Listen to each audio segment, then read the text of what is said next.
Hi, I'm Brandon. I love Epix Christmas movies. I'm Dan, and I despise Epix Christmas movies. I'm Alonso, and Epix, who knew? And this Is the Deck the Hallmark podcast. Deck the Hallmark, it's his podcast. Brandon and friends host this podcast. We hope you like this jolly podcast. Hello, everybody. Happy Monday boy. to ya. Everybody, let's do this together. Breathe in. Breathe out. It's Monday. is It's a new Monday. week. It's a new week. yes. And we can decide to let the Mondays get the best of us. That's right. Or we can have a wonderful day. We're gonna have a wonderful And day. I think we're going to have a wonderful day today, I think Dan. we are too, Brand. Alonso, hello. Happy Monday to you. hello. We could be like Garfield and hate Mondays, but love lasagna. That's right. But that's also It's a my birthday poss- today, in fact. Wow, happy birthday. So I'm Happy gonna birthday. have a good day today. I feel good about it. Yeah. Is it a big birthday? It's 40. What? So I mean, you Wow. know, there's Wow. that. I made it. Welcome to old. You know, the doctor said I was gonna have to have a total knee replacement before I was 40, 100% chance. And I didn't have to have one. Wow. So you hear that, doctors? Touch Wrong base with them again. next week, though. That's right. And they say miracles don't exist That's right. anymore. That's right. How about that? Yeah. You're a walking I'm miracle. walking proof, And you're still walking. and I'm still walking. That's right. How about that? Yeah. Although I'm getting into pickleball, and it's killing me. I don't know how much more walking I'm gonna be able to do. Yeah, that's fair. It's tough. But out there, yeah, man. well, listen. You wake up so sore the next day. Like, what did Could I you do? be any 40er? You made it to 40 and you said, give me the pickleball, Hey, when you go out there, I'm like please." one of the oldest people out there. I'm just letting you know. It's a young man's It's sport a young now. man's game, pickleball. It's on the national circuit now. That's right. Old guys started it, but Yeah. it's been taken over now. Daniel's midlife crisis. Does he buy a sports car? No. Does he start playing pickleball? Yes. Yes, he does. Yes, I did. I literally started playing a Pickleball week is ago. your sports car. It's my sports car. Vroom, vroom. Yeah. I've got a tattoo I'm getting, but I have 2 tattoos, so that's not really a What? midlife You're getting a crisis. 40 tattoo? I'm not God, no. What are you talking about? I'm getting I need to talk to you about this. I have a tattoo Is it me? It's not you. Is it? Can I ask you this? Yeah. Is it a tattoo that looks similar, like a combination of you and Zach Galifianakis? It isn't. Okay. Nah. No, You know what? If you get 40 as a Roman numeral, will. it's XL. it's XL. That's fun. That's fun. Yeah. I can just put it right on the back where my shirt size would be. Yeah. Right Bingo. here. Take the Oh, guesswork no, out. no. That's just, it is my shirt size, coincidentally, but also it's from the time I turned 40. Are you willing to share what you're getting? It's in honor of my sons. Oh, okay. Is what I'm getting. I'll explain it to you. I'm not going to do the whole bit. Okay. Yeah. All right. So it's not me. It is not you. No. You've yet to get a tattoo in honor of me. You don't have any tattoos. Right. But At least if we I'm- ever made $1 million. At least I'm evens. If you'll know if Brandon and I ever make $1 million, because Brandon and I had a pact that if we ever made $1 million doing this job, which never happens because we either spend our money on food or give it away, that we would each get the Bramble Jam logo tattoo on our body somewhere. And that was a pact Brand made with me. He shook my hand. I've started flirting with the idea of getting a Christmas tree tattoo, Ooh. but also pain. And I'll I'm go not get one with you. a Christmas tree. Yeah. If you Will get a you rip it Christmas off your tree- body the day after No. Christmas? No, if you get a Christmas tree tattoo, I'll go get one with you. I got a couple tattoos. It's not like I'm terrified of needles like you are. Yeah, I don't like it. Yeah. Did I just delete all my notes? Did you shake your phone? Yeah, it undoes. What's Okay, going on with this thing? No, All if the you letters shake just it, spelled out. it says undo thing. Got Yeah. it. I do have my notes. We're talking about This Is Christmas, a movie from Epix. We love that. We know that We channel. know that. I've actually watched something on Epix before. Okay. I had Chris Palala in it. There you go. The Get Shorty television show, which is actually fun. I think Epix is now MGM Plus. Yes, I do think it has Plus. been rebranded. Yeah. December 9th, 2022 is when it premiered, and it went a little something like this. A narrator is talking about Christmas as we see some people walking around the London streets. We cut to a train, and a guy is going around checking people's tickets, and there's a guy named Dean who can't find his ticket, despite claiming that he has season tickets, which I also have season tickets to this show. Cool, buddy. Okay. So, It's going great. yes. So the train conductor says, I got to charge you. You don't have your ticket. I got to charge you for a ticket. And he's like, I can't afford that. And that's when a group of people on the train all pipe up and say, hey, we know this guy. We've seen him. He definitely has a season ticket. Just let him go. So the train guy, the conductor is like, okay. So the train gets to the station, and Adam and Emma, who were on the train, they bump into each other. They do some fun little banter, and they go on their way. And Adam begins to wonder, why don't I just talk to the people that I see on the train every day a little more often? It's December 12th, and they're all on the train. And the train stops. And so while it's sitting there, Adam decides to go for it by standing up and saying, we should all chat and get to know each other more. So I'm going to throw a Christmas party for just the people on this train. After work, the train, after that speech, the train starts going, and everybody's, just kind of like, what just happened, basically. So after he gets done with work, the train gets canceled for the night, and so he strikes up a conversation with Emma, who is also trying to get on that train, and is the girl that he bumped into earlier. They go across the street to the caf, as they call it. The caf. You want to go to the caf? Right across the street to the caf? Which I liked. Yes. And to wait for a ride, and they're going to talk about like the other passengers and what they imagine they are like, and what they like and whatnot. So she agrees to help him plan the party. It's a party planning movie. Emma is going to be moving to Chicago in the new year with her boyfriend, and Adam also has a girlfriend, but neither of them seem to be really clicking with their partners at this specific point in time. Adam does an update for the train saying that the party is going to be on the 22nd, and he asks who's coming. A couple people raise their hands, including Dean, the guy from the beginning of the movie that didn't have his ticket, and Dean makes an unbelievably impressive party invitation because that's just what he does. He's Dean. Don't worry about it. What begins to happen on the train is wild. You wouldn't believe it. Adam keeps updating about the party, and they start talking to each other. There's a buzz around the train. People talking to people? Can you believe it? Adam and Emma are basically spending every waking minute together, checking out venues, drinking some drinks, eating some food. He starts to realize that maybe his girlfriend isn't the one for him. They decide that they're going to have the party at his literally perfect office, and Emma's boyfriend unexpectedly shows up and says, hey, I'm here. We have an event that I have to go to on the 22nd. You're coming. She's like, I've got the train party on the 22nd. And he's like, you can't go to the train party. You're coming with me. Emma and Adam work on this old projector, and they start a reel that Dean made, because it's Dean, that like it's moving, and it's like the party invitation, but in movement form. And they almost kiss, but she pulls back, and she's like, hey, I can't go to the party. And he's like, hey, you're like me. You're lost. We got to figure this out. And she's like, don't judge me. You got to get your stuff together before you start talking about my stuff. And she's like, I'm not coming to the party. Gone. Crushed. Adam tells the train that he's canceling the party. But the party don't start till I walk in. Literally, they still decide, we're going to do the party. They trick him into coming. They surprise him. And the party has everything. Great sweaters, a surprise old famous footballer, a fight, a proposal, a sweet demonstration of goodwill towards men.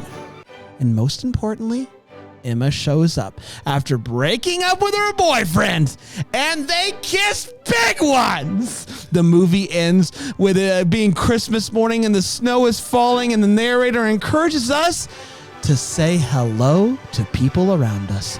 And that, my friends, was This is Christmas. We're going to take a quick break. We're going to come back. We're going to break this movie down with 4 segments here on Deck the Hallmark.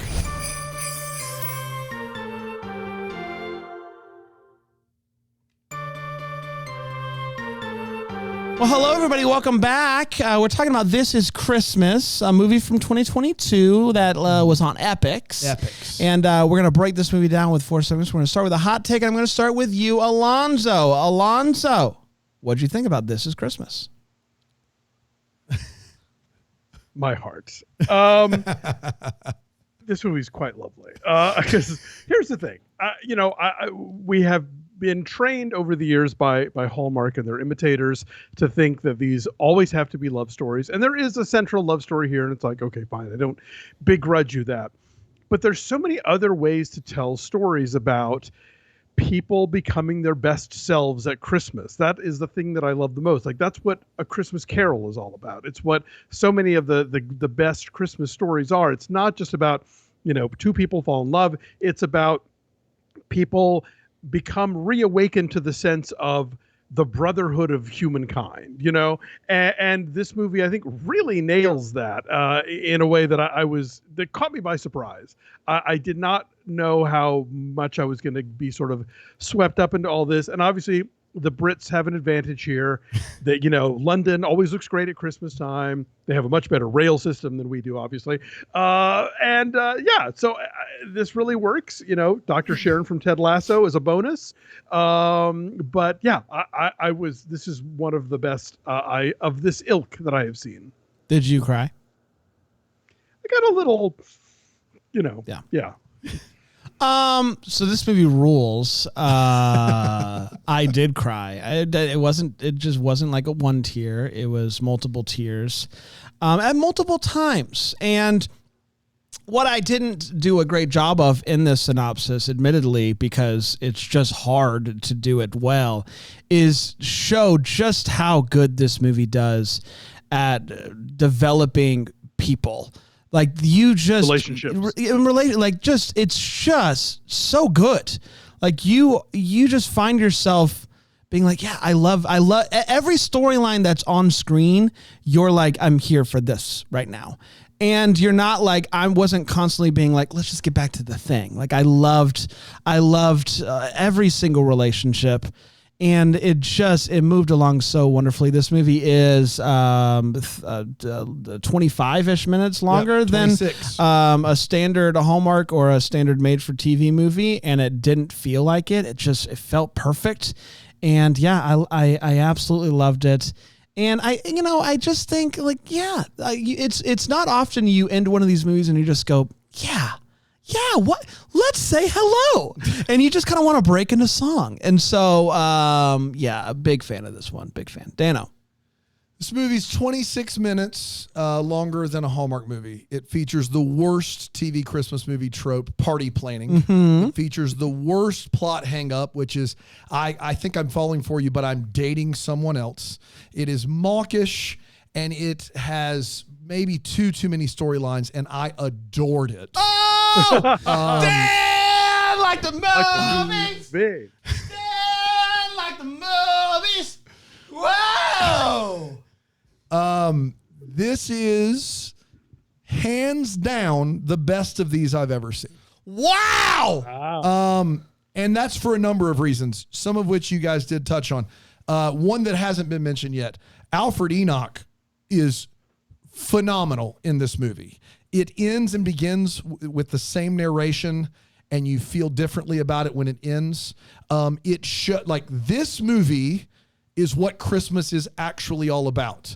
The thing that Hallmark and Lifetime and Up are trying to short circuit and skip to get to give you all those feels, to get you your Christmas high, this movie does naturally.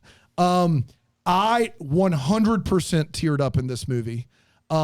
It is about finding a community and knowing that you matter because there's something out there bigger than you. And it does so amazingly over and over and over again. There are 4 or 5 central storylines. They all crush in this movie. You want the best for every character, and you get that for every character. There's love, there's loss, there's Christmas. It's phenomenal. I got chills. I loved it. We'll watch again next year. Wow. This is Christmas. Best that you've ever done. done. Will you watch it this Christmas? Yeah. Is that too soon? I loved it. I adored this movie.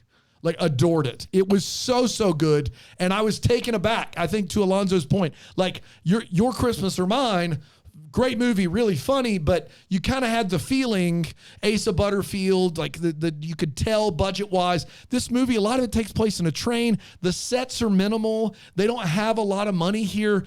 but the writing, the acting across the board, everybody just crushes in this movie, and it's so good.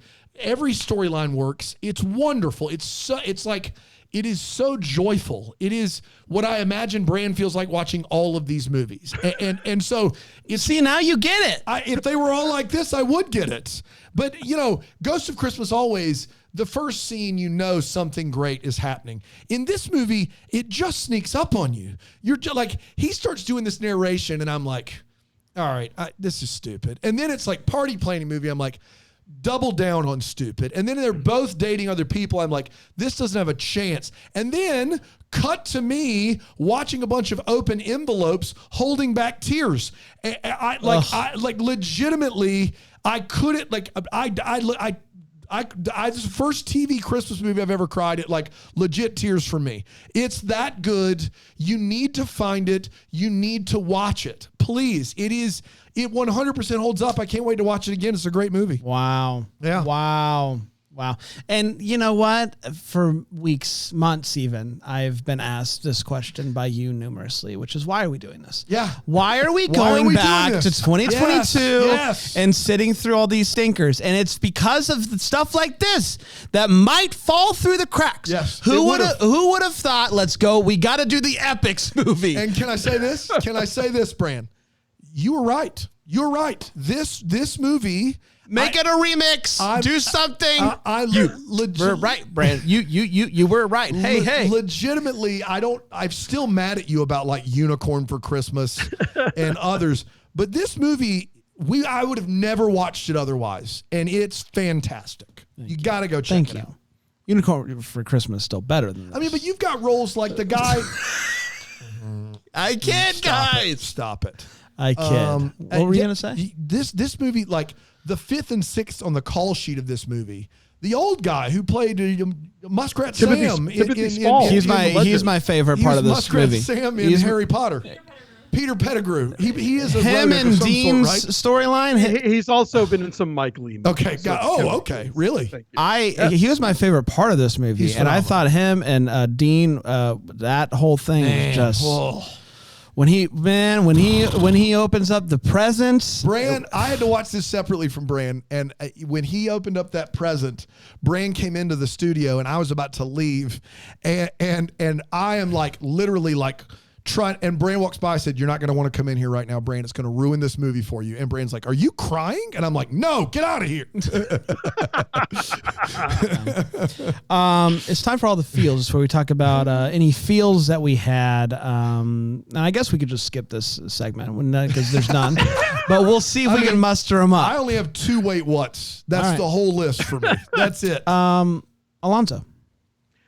I mean, you could skip the segment because this movie is wall-to-wall feels. It's all feels all the time. Sally's envelope. Come on. So good. Come on. I'm dying. Alonso, can you, for Just- the people he at didn't home, unpack- he didn't even bother in his I synopsis. didn't. It's just, can you just unpack what Sally's envelope is? Sure. So this woman talks about how her partner Sally would always leave her this envelope on the mantelpiece on December 1st, and then when she opened it on Christmas Day, it was empty. And the reason for that, it was kind of a running joke between them. They were at the grocery store one time. There was an old pensioner, an old lady in front of them who was buying, like, a little turkey dinner for one and a little Christmas pudding for one. And she didn't have enough money and had to put the pudding back and just seemed really distraught. So Sally helped the woman with her cart and slipped a 20-pound note into her purse. And so the thing was, every year was she says, "Oh, and that, by the way, that came out of your Christmas card." Yeah. So the joke was that every year the empty envelope was 20 pounds that should have gone to the partner, but instead got given to somebody else who really needed it. And that became the tradition. And it's just such a beautiful story. And then there's a payoff to it later. So big payoff that we're not Big going to payoff. spoil for No. anybody. It's because better. They just need to see it. Yes. Oh, man. Yeah. So that was my giantest feel. I loved it because this is a subversion of tropes, which I always love in these movies when somebody pays attention enough to do it. When I wrote the book with you guys, we had a space on the bingo card for the couple who isn't together yet being mistaken for a couple. Yeah. And invariably was saying, oh no, we're not. Yeah. And in this movie, when that happens, they go, thanks. Yeah. And then, what? We want 6 kids. Yeah. They did a do it whole bit, differently. and I it's like that. perfect. Yeah. Yeah. So yeah, nothing but feels. So the envelope woman, I don't remember her name. I remember Sally's name. I don't remember her name. What is it? Lisa? Yeah, I think it is Lisa. Yeah. So after Adam cancels the party because he's sad about what was her name? Emma. Do you have a problem with women? I have a problem with names. Linda is Sally's. Linda.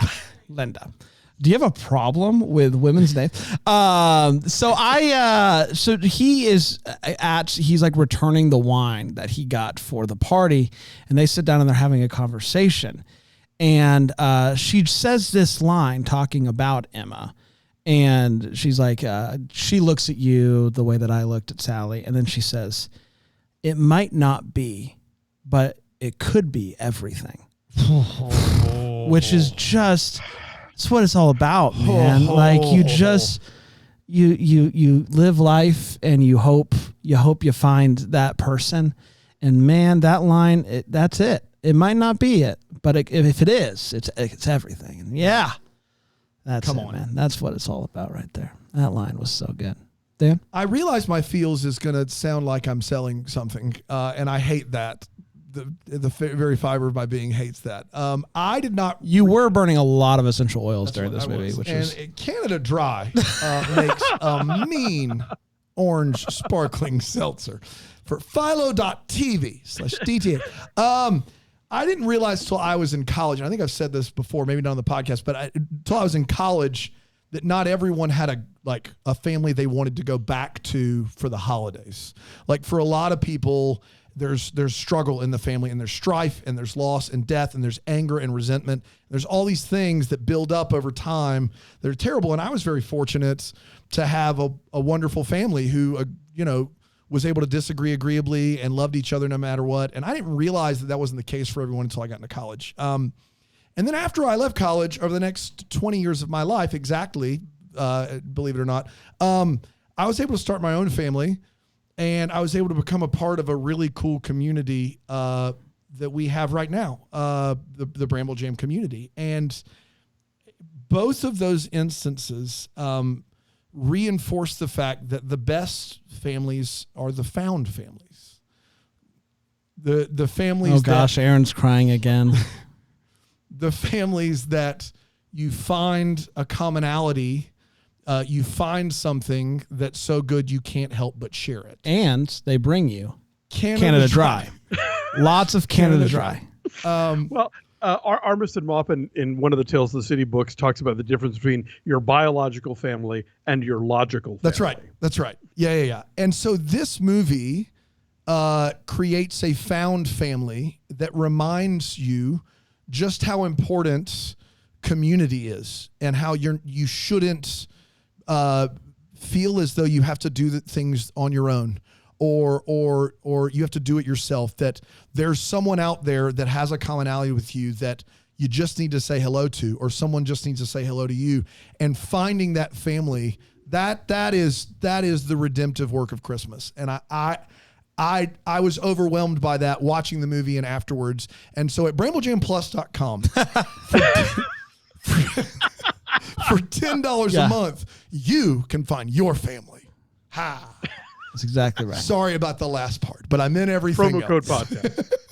But it's like this whole movie, just kind of lands on this whole idea, which is it's easier not to say hello. That's right. But what if you did? What if you did, man? And that there's something about Christmas that facilitates taking that step in a way that you would never do it at any other time of the year. Right. Bingo, bingo, bango. Let's take a quick break. We'll come back with the Wait What's and the That's Epic. Here on Take the Hallway.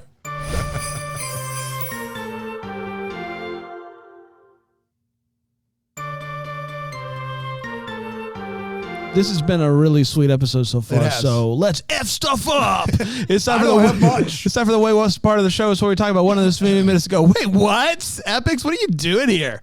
Alonso. I had two, and one of which actually I realized I was wrong in hearing your plot synopsis, so I dropped that one. I wasn't sure how Emma knew where the party was, but they'd already established it was going to be at the office. The biggie for me is the medals. Yeah.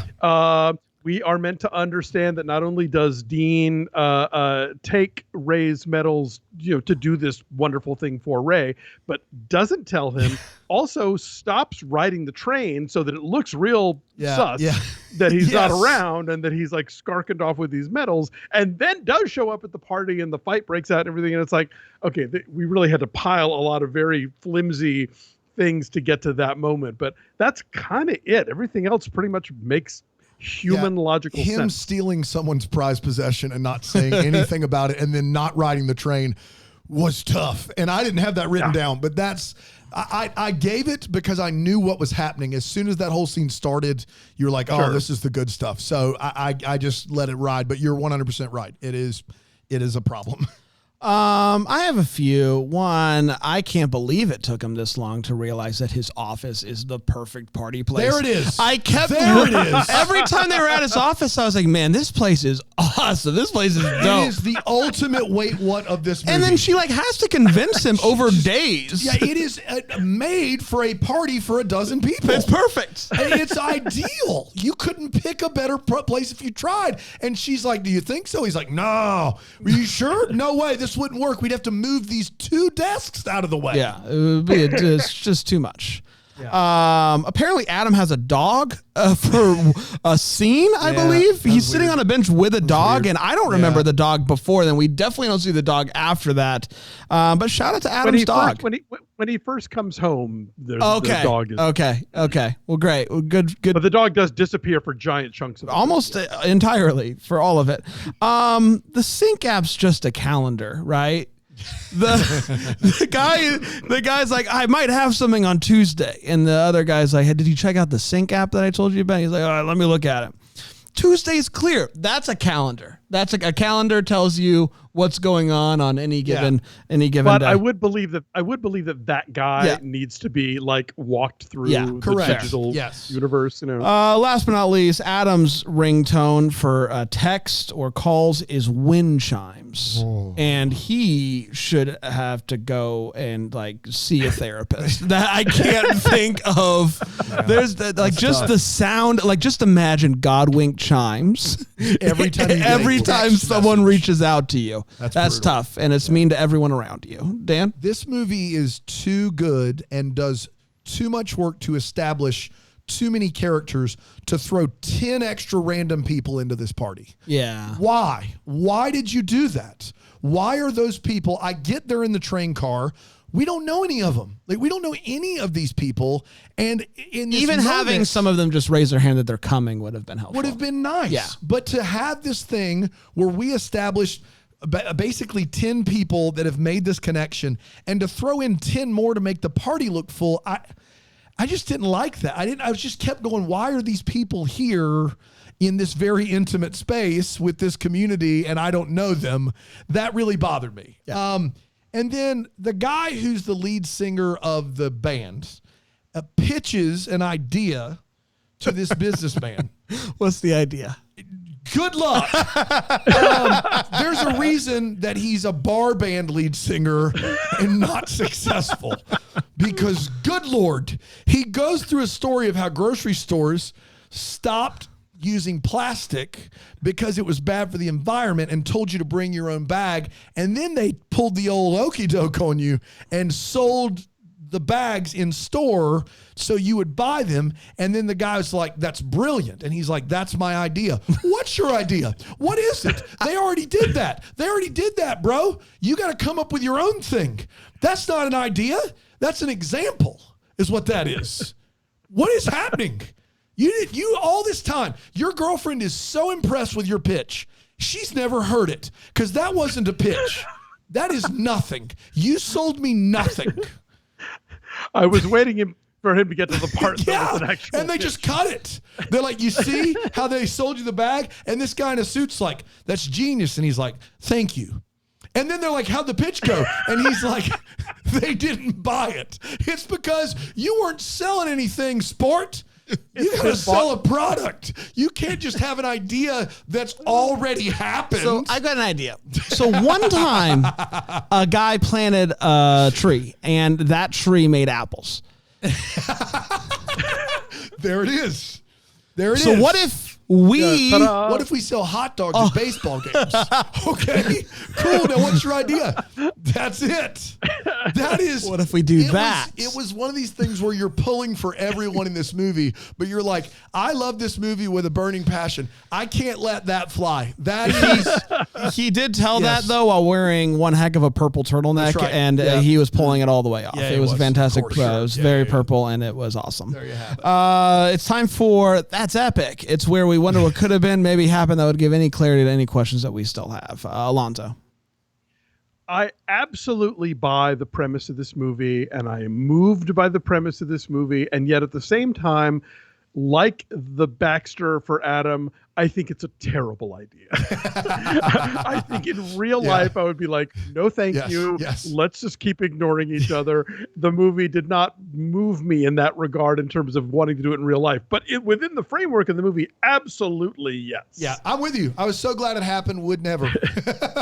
Would never on a train? No. On a train? Somebody's going to die. Somebody's going to die somehow. I don't know. And you're stuck with those people day after day, no matter what happens. Yeah. Different world. I'm not even really sure what my question is aside from Dean. Just, he does a lot of things that is very impressive in this movie. And I don't even really know what to do with it. He makes the most amazing party invitation I've ever seen. All time. Yeah. He then makes that party invitation into an animation and puts it on film. Yeah. And then he does it. Like, he's just the most amazing person who knows many insane skills. That's it. Just how did he get all that? How did you learn about all that? I guess I have that was Epix, which is the fact that somehow this famous footballer from the most famous Liverpool team of all time has lived in anonymity for so long, literally until someone says his name. They're like, oh, you're that guy? Like, I don't know how that happened. If this is the most famous Liverpool team in the history of Liverpool teams, they would have done a documentary. They would have interviewed people. I found that to be hard to believe. But I had a number of feels in this movie. The one that I shared in my feels segment was the most. But close behind it was when they give Dean a chance to do this thing. Yeah. To make, like, to work for them. And his business partner is like, dude, we have all these degrees and all this experience. Why are we giving this guy a chance? And then Alfred Enoch responds, why wouldn't we give him a chance? We know that he's talented. We know he's talented. We don't know anything else about him. Yeah. And it was this great spirit of entrepreneurship of sometimes you just take the leap and trust that someone's ability outweighs this resume that maybe they didn't have the opportunity or privilege to get or to earn. Yeah. And I loved that about this movie. But it does lead us to more questions about Dean. There's no doubt about it. He is the most interesting person in the world. Yeah. Are we meant to understand that he's on the spectrum? Because that was kind of the vibe I was getting from the performance, and I just thought maybe he's like this untapped savant. For sure, could be. I thought that he was working a job he didn't like, barely making ends meet because we know he doesn't have money, and he has this talent, and he just doesn't have anyone to hire him that'll let him do this talent. That's how I read him, but on the spectrum could very well be. He's just a fascinating line of skills that he has, for sure. Yeah. We did, everybody. Congratulations. Next week, we're heading back over for a BET Plus movie called Christmas Party Crashers. Oh, boy. Christmas Party Crashers. Christmas Party Crashers. That's where we're heading. Well, until then, actually until tomorrow, but either way, may we be the first to wish you a Merry Christmas. Deck the Hallmark's a Bramble Jam podcast is produced by Aaron Shea. What? For more information on Deck the Hallmark, you can go to deckthehallmark.com. For more information on the Deck the Hallmark family, you can go to bramblejamplus.com. Deck the Hallmark is presented by Philo TV. For a free trial of Philo, go to philo.tv/DTH.